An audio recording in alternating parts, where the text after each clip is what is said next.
The Gospel of Matthew, chapter 13. Later that same day, Jesus left the house and sat beside the lake. A large crowd soon gathered around him, so he got into a boat. Then he sat there and taught as the people stood on the shore. He told many stories in the form of parables, such as this one. Listen.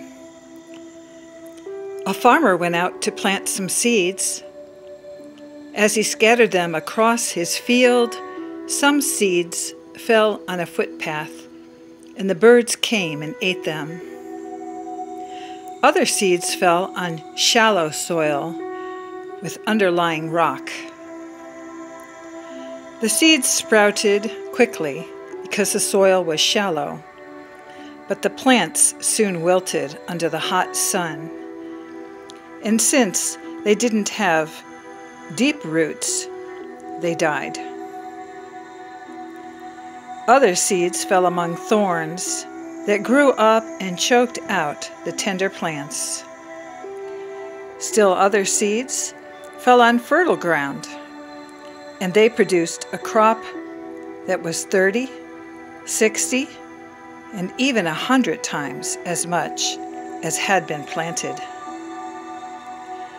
Anyone with ears to hear should listen and understand.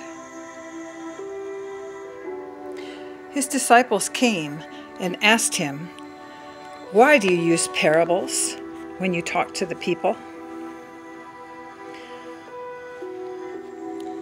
He replied, "You are permitted to understand the secrets of the kingdom of heaven, but others are not. To those who listen to my teaching, more understanding will be given, and they will have an abundance of knowledge. But for those who are not listening, even what little understanding they have will be taken away from them. That is why I use these parables. For they look, but they don't really see. They hear, but they don't really listen or understand." This fulfills the prophecy of Isaiah that says, "When you hear what I say, you will not understand. When you see what I do, you will not comprehend. For the hearts of these people are hardened, and their ears cannot hear, and they have closed their eyes, so their eyes cannot see. And their ears cannot hear, and their hearts cannot understand, and they cannot turn to me and let me heal them. But blessed are your eyes, because they see, and your ears, because they hear. I tell you the truth. Many prophets and righteous people longed to see what you see, but they did not see it. They longed to hear what you hear, but they did not hear it. Now listen to the explanation of the parable about the farmer planting seeds. The seed that fell in the footpath represents those who hear the message about the kingdom and don't understand. Then the evil one comes, snatches away the seed that was planted in their hearts. The seed on the rocky soil represents those who hear the message, immediately receive it with joy, but since they don't have deep roots, they don't last long. They fall away as soon as they have problems or are persecuted for believing God's word.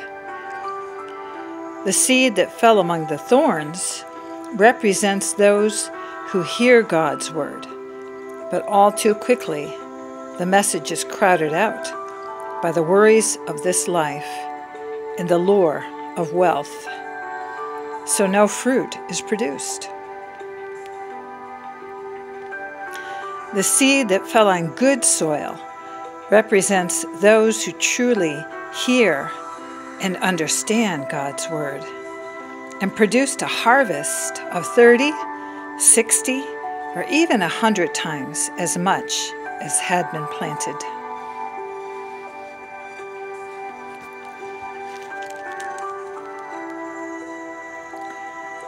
Here is another story Jesus told.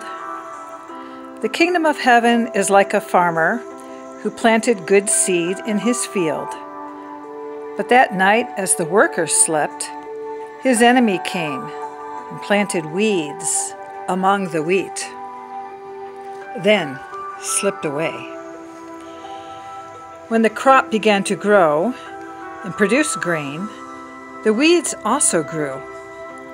The farmer's workers went to him and said, "Sir, the field that you planted, that good seed, is now full of weeds. Where did they come from?" "An enemy has done this," the farmer exclaimed. "Should we pull out the weeds?" they asked. "No," he replied. "You'll uproot the wheat if you do. Let both grow together until the harvest. Then I will tell the harvesters to sort out the weeds, tie them into bundles and burn them, and to put the wheat in the barn." Here is another illustration Jesus used. The kingdom of heaven is like a mustard seed planted in the field. It is the smallest of all seeds, but it becomes the largest of garden plants. It grows into a tree, and birds come and make nests in its branches. Jesus also used this illustration. The kingdom of heaven is like the yeast a woman used in making bread. Even though she put only a little yeast in 3 measures of flour, it permeated every part of the dough. Jesus always used stories and illustrations like these when speaking to the crowds.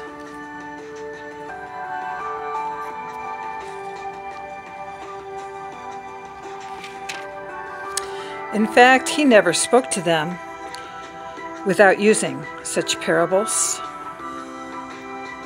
This fulfilled what God had spoken through the prophet. "I will speak to you in parables. I will speak to you and explain these things hidden since the creation of the world." Then, leaving the crowd outside, Jesus went into the house. His disciples said, "Please explain to us the story of the weeds in the field." Jesus replied, "The Son of Man is the farmer who plants the good seed. The field is the world, and the good seed represents the people of the kingdom. The weeds are the people who belong to the evil one. The enemy who planted the weeds among the wheat is the devil. The harvest is the end of the world, and the harvesters are the angels. Just as the weeds are sorted out and burned in the fire, so will it be at the end of the world. The Son of Man will send his angels. They will remove from his kingdom everything that causes sin and all who do evil, and the angels will throw them into the fiery furnace, where there will be weeping and gnashing of teeth. Then the righteous will shine like the sun in their Father's kingdom. Anyone with ears to hear should listen and understand."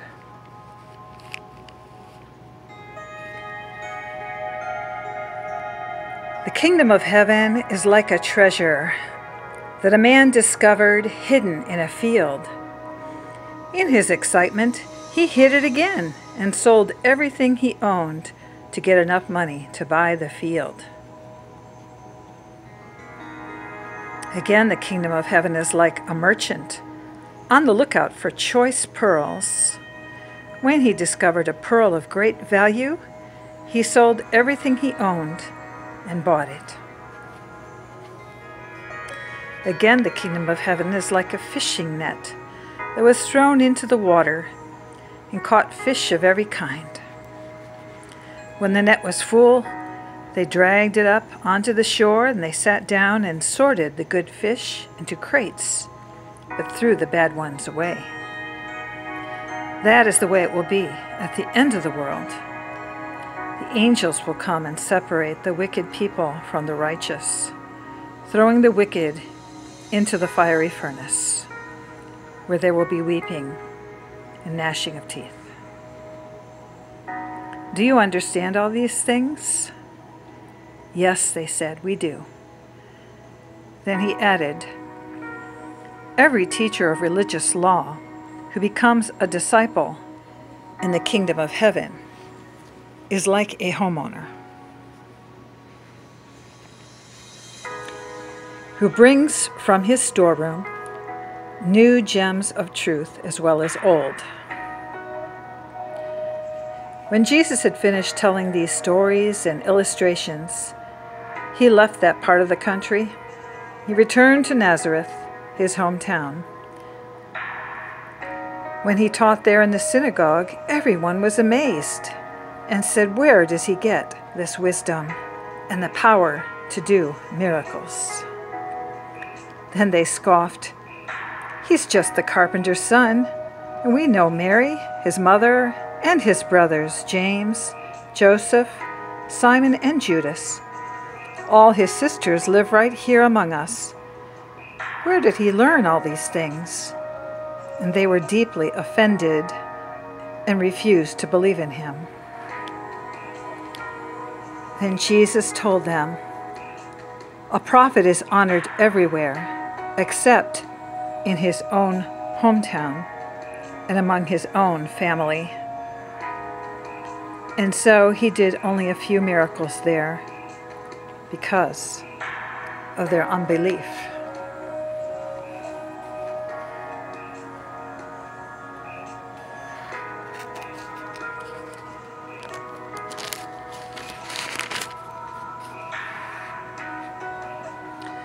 Gospel of Matthew, chapter 13.